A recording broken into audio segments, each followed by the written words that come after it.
describing what's happening as it goes along. The group that they are using to front the street demonstrations is called the FPI. The FPI is what are known in Indonesia as preman, street thugs. They were created by the Indonesian army and police shortly after the fall of Suharto in order to do killings. U.S.-backed dictator. Yes, in order to do repression and, when needed, killings on behalf of the army without the army having to take responsibility for it. And they would do it under the banner of radical Islam, kind of diverting attention from the fact of army and police sponsorship behind it. This group, the FPI, has been implicated in attacks on mosques. They frequently attack Islamic religious denominations that they do not agree with, attacks on churches, and murders, one of which in spectacular fashion was videotaped, and their mob is seen beating and kicking to death a man who's lying face down in the mud. They openly call for the hanging and murder of various politicians who displease them. They live day to day by, in addition to the funds they get from the army and the police, by extortion. They claim to be religiously compliant, but one of their key tactics over the years has been to go into strip clubs, go into bars.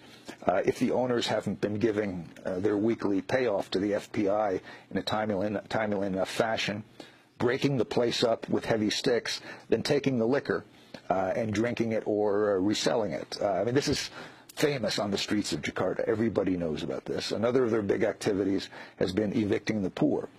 They would be rented out to army, police, rich developers, landlords, in order to violently evict poor people so that their homes could be demolished and used for other purposes. The group also happens to be listed by Western intelligence, including ASIO, the Australian Intelligence Service, as a violent extremist organization, the term they use for terrorist. And this happens to be one of the cases where their characterization of a movement as violent and extremist is accurate. This group FPI also has numerous connections to ISIS. The leader of the FPI militia is a lawyer who is a corporate lawyer for Freeport-McMoRan, the giant U.S. mining corporation that is controlled by Carl Icahn, Donald Trump's good friend and White House deregulation advisor. This lawyer, his name is Munarman, he represents a local corporate front for Freeport, and he is there presiding over the militia, as the FPI militia, as they commit violence, and standing next to the FPI leaders as they call for the death by hanging of Jakarta's governors. This lawyer for Carl Icahn's Freeport was videotaped not long ago at an ISIS swearing ceremony, where he was one of two people presiding as a group full of young men pledged allegiance to swore allegiance to Abu Bakr Baghdadi, the leader of ISIS. The program of massive street demonstrations aimed at ultimately bringing down the Jokowi elected government has been endorsed by Indonesians who have gone to Syria and joined up as ISIS fighters, as they describe themselves, etc. This is the group which is being used by the U.S.-trained Indonesian generals and being backed by Donald Trump's key Indonesian business partner, Donald Trump's key Indonesian political backer, and the lawyer for Carl Icahn's Freeport-McMoRan. Maybe it was about a year ago, we did a short segment on Democracy Now! Regarding the fact that one of these figures, Fadli Zon, the politician who was involved in this coup movement, he appeared at Trump Tower along with Donald Trump. This was shortly after Trump launched his presidential campaign.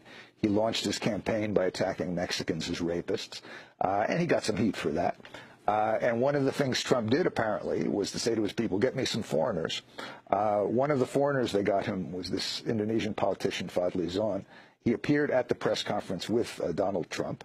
For doing so, he was fiercely attacked by the Grand Imam of the Indonesian mosque here in New York City. A very courageous act, by the way, by that Imam, given the fact that Fadli Zon is not just a politician, but is also the right-hand man of General Prabowo. Prabowo is the most notorious mass-killing general in Indonesia. He was also the general who was the closest protege of the U.S. Pentagon and intelligence during his military career. So Fadli Zon was attacked by Prabowo was instrumental in East Timor. Yes, he did massacres in Timor and many other places. But now it is his right-hand man, Fadli Zon, who was appearing with Trump at Trump Tower, helping in the initial stages of launching the campaign, and who is now one of the main supporters of this movement, which has as its final goal the